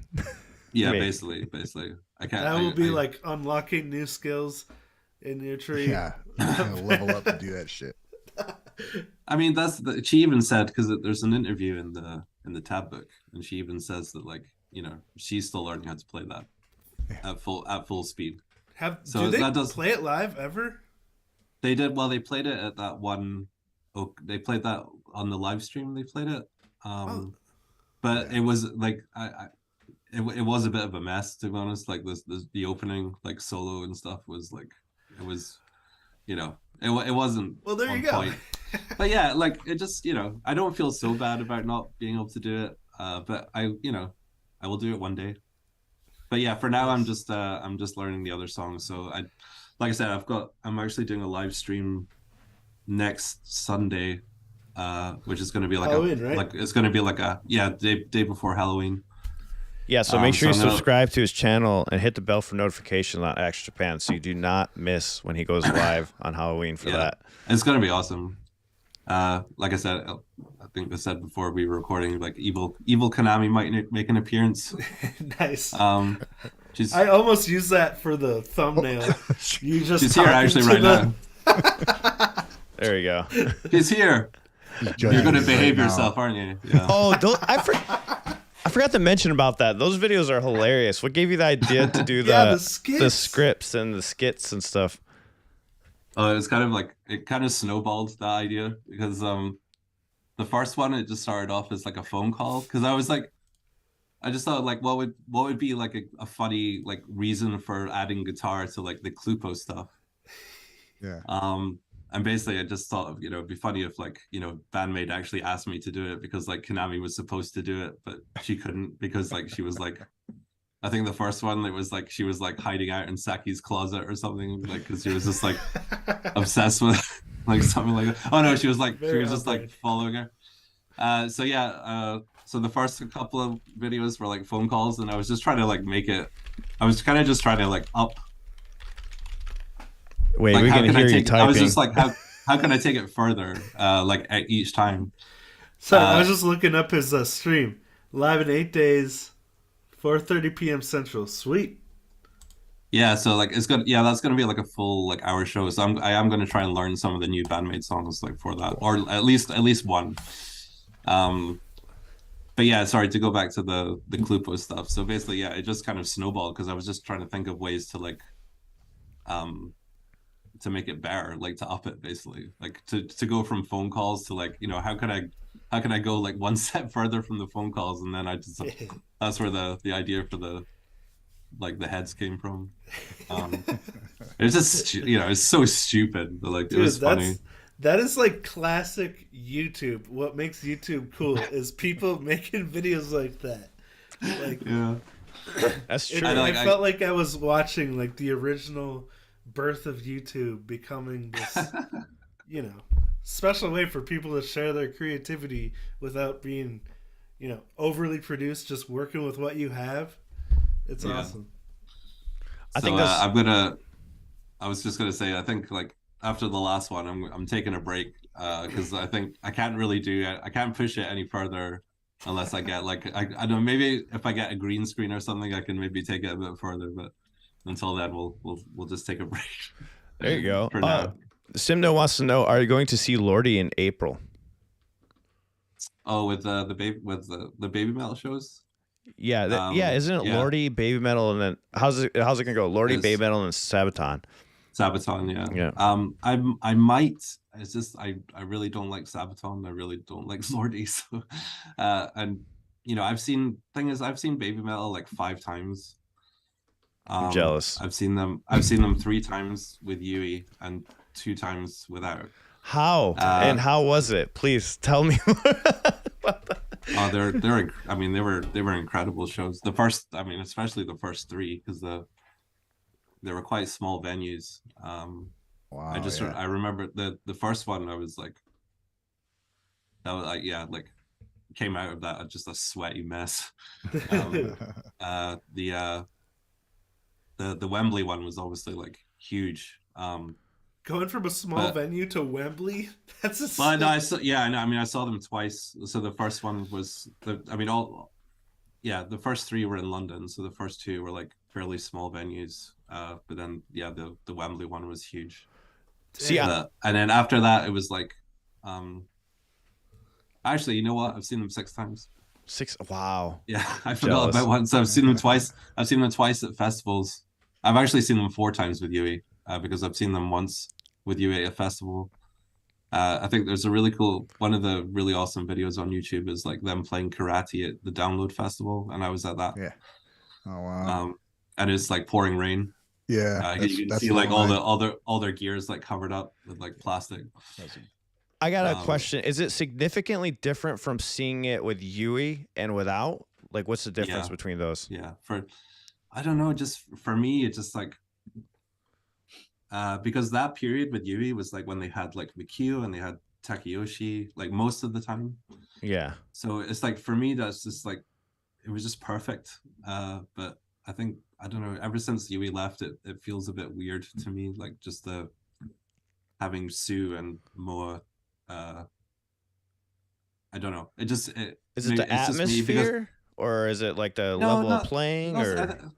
Not so much the atmosphere, but just the vibe for me anyway. I maybe it's just because, you know, I've been a fan of Babymetal since they started, really. So for me, the vibe is just a bit different. There's a lot of people that think Yui's gonna come back. Do you think that's a possibility? I really don't think so. No, they want her to come back. Yeah, they want her to come back. I always like to ask. No, I don't think so. I mean, I think I'm actually really hopeful for this album because that song they brought out is a banger. Like, it's really awesome. Oh yeah, it's crazy. Every time anybody puts out a new song, you think it's a good song. It's a banger. There's people like, oh, it's not really. No, it's awesome. You know, I mean, to be honest, like, I mean, I'm not a huge. I mean, I did like Metal Galaxy, but it's, you know, there's some stuff on there I really don't like. But like this seems to be going in a good direction. It sounds a bit more mature. You know, the that's the other reason. Like, I really did not like the one with Sabaton. Like I didn't like that song either. Was it Omajanai? Omajanai. Stupid song. I don't. I think that's for a live setting. But what do you think? Because you've actually seen him live. Did it sound better live when you heard Omajanai? I guess a little bit. It's not that much. It didn't blow me away. I mean, live is always good.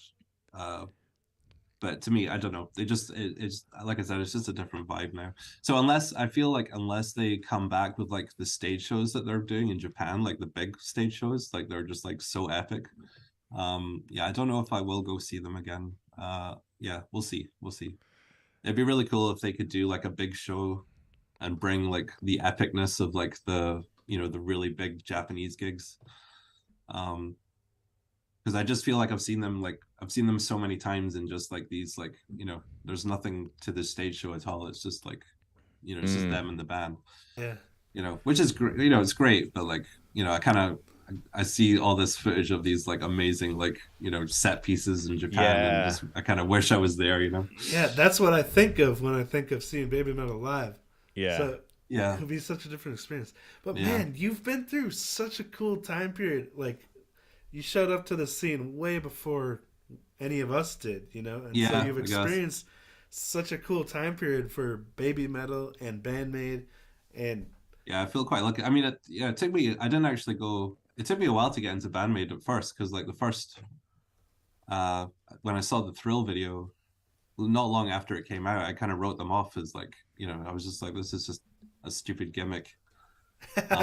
Like, I don't know, it felt weird to me, because like, you know, their costumes and stuff were obviously they were very different. They were very different.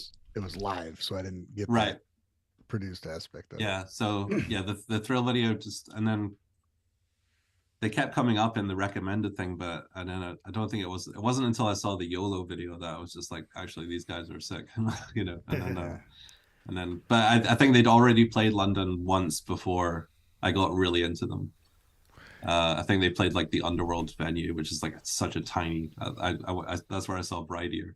Oh wow! And it's like it's a tiny venue, really cool venue. So I really wish I could have seen them there. But how many Japanese bands have you seen live? Do you kind of know, or like what are some notable ones? Probably.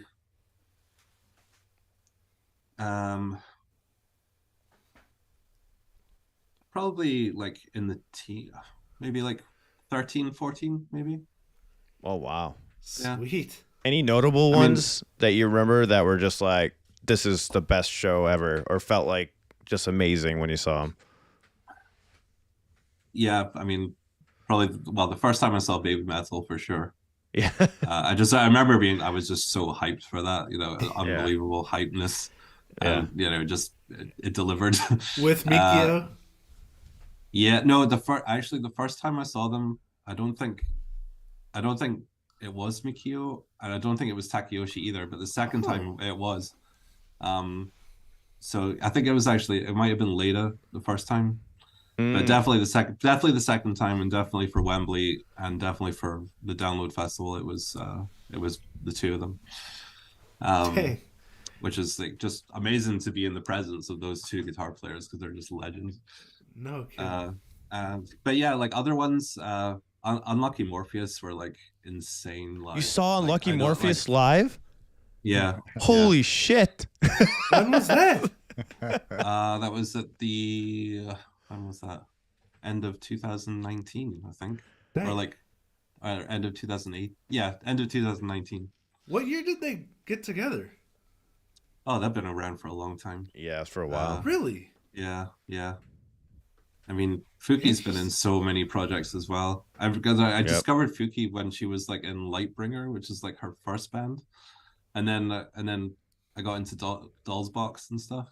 And then so they're like a gateway band in the Fuki. Yeah, for sure. and then Doll's Box like led on to Gakaric Spin, or I can never pronounce their Gakaric Spin. That's no one can. I say it wrong every time. Yeah, so they were like a gateway into them as well. And because I met Fuki as well at the gig. What? Yeah, and I said to her, I was like, when you come back, can you come back with Doll's Box? And she was like, okay. That would be crazy to see live with Doll's Box. That would be insane. Yeah, but honestly, like I've never seen a band like as technically, you know, because Unlucky Morpheus are so technical. Yeah. Like it was flawless. Like there was not one missed note ever. Like in the whole thing. It was just crazy. Energy. It was just the energy was so crazy. And also another awesome band that I saw was Bloodstained Child, who like are this sort of like techno metal band that like have this really 90s sound. They've been going a long time as well. But like Ryu, like their main guitarist is called Ryu, and like he has a lot of really cool projects. The best one is called Jewel Alter World. You really need to check out these albums because these are incredible. And so it's basically him and this other singer who does like, she's like a Japanese voice actor. I can't actually remember her name, but yeah, Jewel Alter World are just like that. The first album they did is just so sick. But yeah, like Bloodstained Child were just phenomenal live. Gonna have to check them out. I would definitely recommend them. AJ Hilton in the chat said, "What got you into alternate idol groups, and who is he listening to currently?" Oh, I get it. I was like, I kind of want to do like a video on all this because I've been getting into like loads of new ones lately. What got you into it? So, well, I guess Babymetal, because like they are like the original. Well, maybe not the original, but like they basically like I feel like they kind of influence. I guess they set like they set a bar. So, yeah. So the ones I'm listening to right now, some of my favorite ones are, well, they were called Miscast, but they're called Maze now, like Maze. They're awesome. Also, Kakiro Terror. They're really awesome. And Wagamama Rekia. Oh yeah. Yeah, they're awesome. They're a bit more like on the poppy side, but like they have some really like heavy stuff as well. Like they're just, that's what's so cool about the alternative idols, is because they genre mix so much. And I've also been listening to a lot of another one that isn't so much like rock based, but it's more like dance based, but like it's like a sort of 90s. They take this like 90s like sort of trance, like it's like 90s trance, but like they're called Migma Shelter. Yes, I just heard them for the first time last night. Oh really? Yeah. Yeah, they're so awesome. I love them.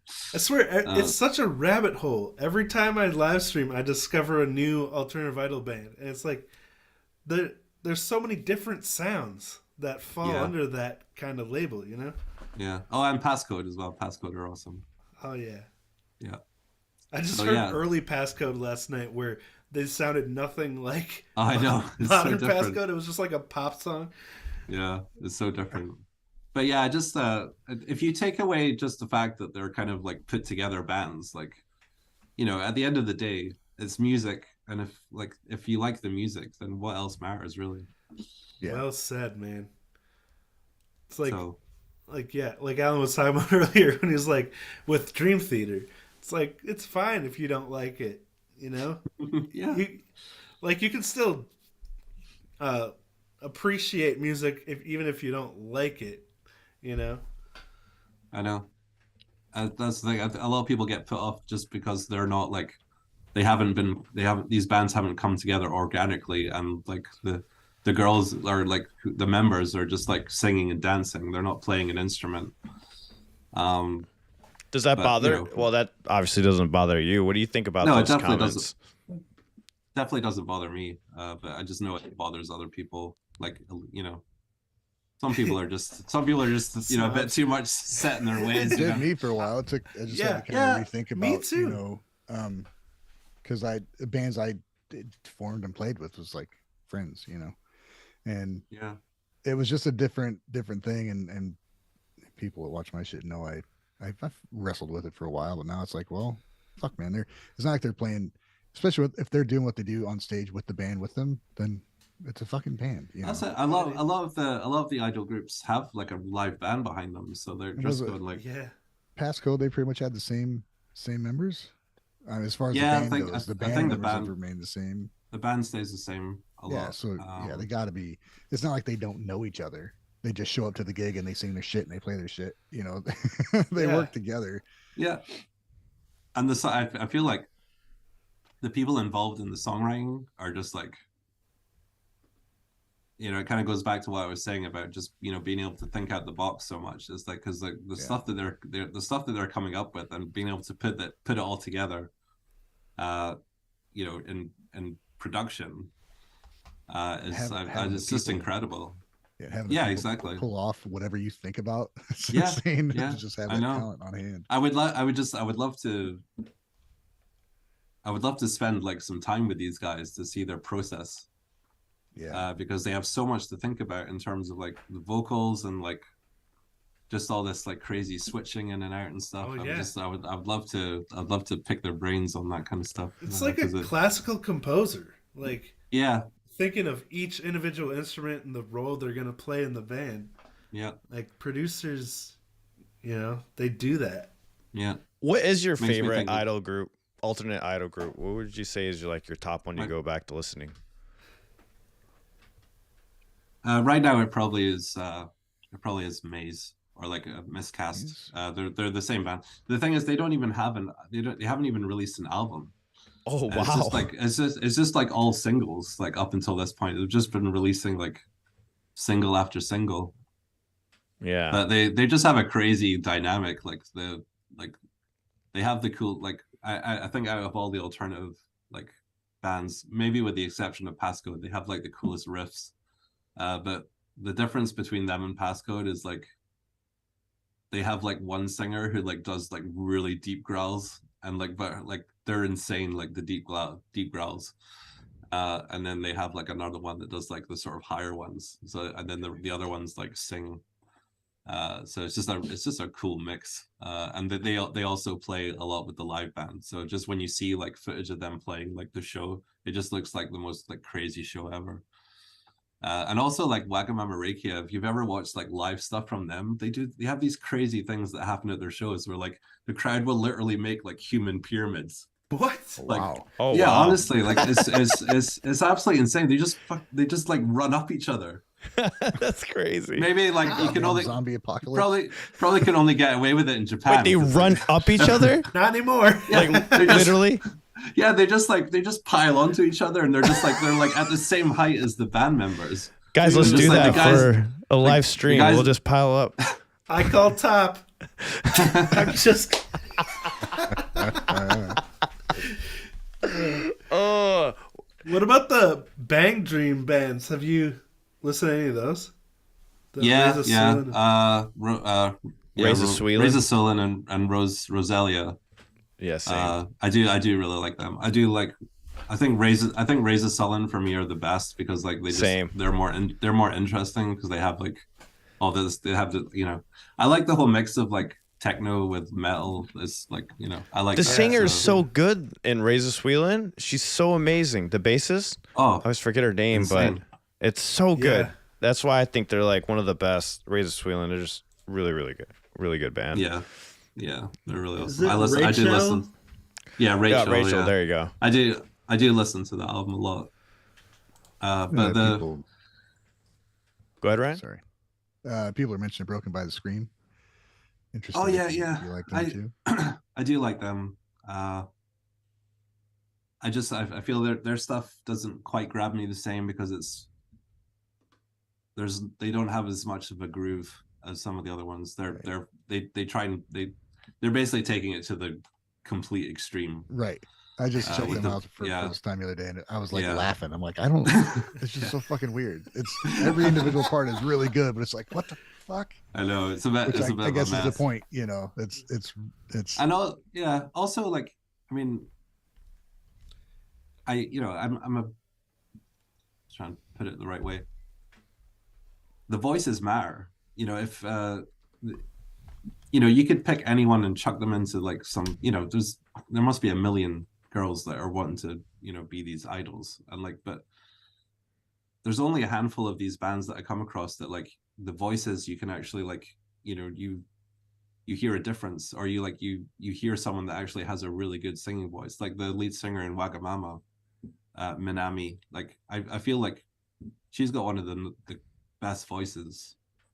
Right on. I actually wish that she would like form a band herself, because I think she would be just on her own. She would be a great like lead singer. But yeah, so yes, for me the voices do matter, not just the musicianship, which obviously is a big thing as well. But if the voices don't stand out to me, then and I think that's the thing with Broken by the Scream, is just none of the voices really stand out to me as being anything too special. Apart from obviously they have, their sort of their main point is the dynamic between the really low growls and the high screaming. It's like constantly back and forth. So I guess that's why people, find them so crazy and cool. But yeah, they're definitely not one of my favorite ones. Well, man, we're getting close to that time, so to wrap up, but do you want to tell anybody out there tell them one last time about your channel, what it's about, and why they should subscribe, because it is an amazing channel. Go ahead and thanks, Alex. So so guitar, if you like Japanese music, if you like guitars, then you'll definitely want to subscribe, because that's pretty much all I do on the channel. And also at the end of end of next week, Sunday, I'm going to be doing like a full hour live show, playing like a full hour set of Japanese songs mixed with just like other Halloween inspired songs. So we'll see what happens, and there might also be an appearance by this lady. You're going to be performing. This is the evil one. Yeah. Songs. Yeah. Cool. So they'll be played, and also I'll probably throw in some original ones in there as well. So I'll definitely be doing like the Band-Maid inspired songs, and just wherever else I can think of to throw in there. I will obviously be dressed up in my Halloween costume, so you'll have to tune in to see what that's going to be. But yeah, it's going to be super fun. Sweet, so I hope you can all join in, because it'll be a really good time. I love that you'd play live guitar like that. I'm fucking nervous about it, because like I've not played like a full-on gig in a long time. So I have done a few live streams where I've played like 3 or 4 songs, but yeah, this is going to be like a full set. So like this is going to be I'm going to spend all this week rehearsing, I think. Dang, that's something I've always wanted to do, but just I've been too nervous, and I just don't think I could pull it off. Yeah, that's awesome. the nerves are real, let me tell you. Yeah. It's different, right, when you play on a live stream than sometimes even in person, because I just did a live stream of me jamming on Twitch, I think a week ago, and I'm like, before I came out here, and I was still nervous. I'm like, why the fuck am I nervous? All of a sudden your hands are shaking and your mind goes blank, and you're like, what the heck?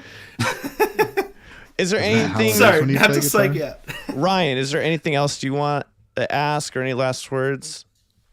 No, man, I just enjoy what you do, and I appreciate what you do. It's just really... Thanks, guys. And I feel the same about you guys as well. Like, it's just awesome to be like in this community of like awesome creators and fans that just appreciate the music so much.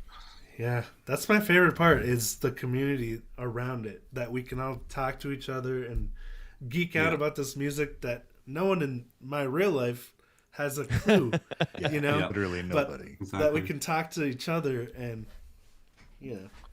have. Is there anything you want to ask, Wave? Any last parting thoughts? No. I waited till the end. Okay, I gave you 2 hours. You still put him on the spot. This is why I don't do interviews anymore. I'm a terrible interviewer. I just like to chat. No, and again, man, your channel's so good, and you guys really should subscribe if you want to learn stuff. Also, it's great for learning, and then your reactions that you do. You do them pretty often. I saw a couple. Did you react to the new Babymetal song, or did you put out a video on that? I couldn't wait to listen to that, so I listened to it. As soon as I sometimes I like to wait, and I'll do like my first time reaction on camera, but I couldn't wait for that one. Sometimes you gotta just take it for yourself, man, and enjoy it without any worry of am I saying the right thing or whatever. Just fucking listen to it and enjoy it. Yeah. But yeah, I was like ill, if anyone comes across the channel, like the last few months and stuff, I've been pretty ill. So like, there's not been a whole lot of uploads in the last like 2-3 months, but yeah, I'm hoping to get back to sort of regular uploads now, and live streaming as well. So yeah, nice. It'll just be lots more cool stuff to come. Awesome. All right, guys. Well, go ahead, Ryan. Sorry. No, I'm just saying that's great, man. I'm glad you're feeling better and getting back into the groove of things. Thank you, and thank you guys so much for having me on. Really fun. So last thing, guys, go subscribe to X Japan's channel. He has 3,000 subs right now. Let's help him out, guys. Let's get him to that 4K. He deserves so much more for all the time, effort, and work he puts in that channel, because I know how much time it takes to do those videos, and you can tell you put a lot of love into him, and we appreciate it, man. So don't stop doing it. Keep going strong with that. Thank you, man. All right. Thank you. Yeah. See you. Exactly. Bye. See ya.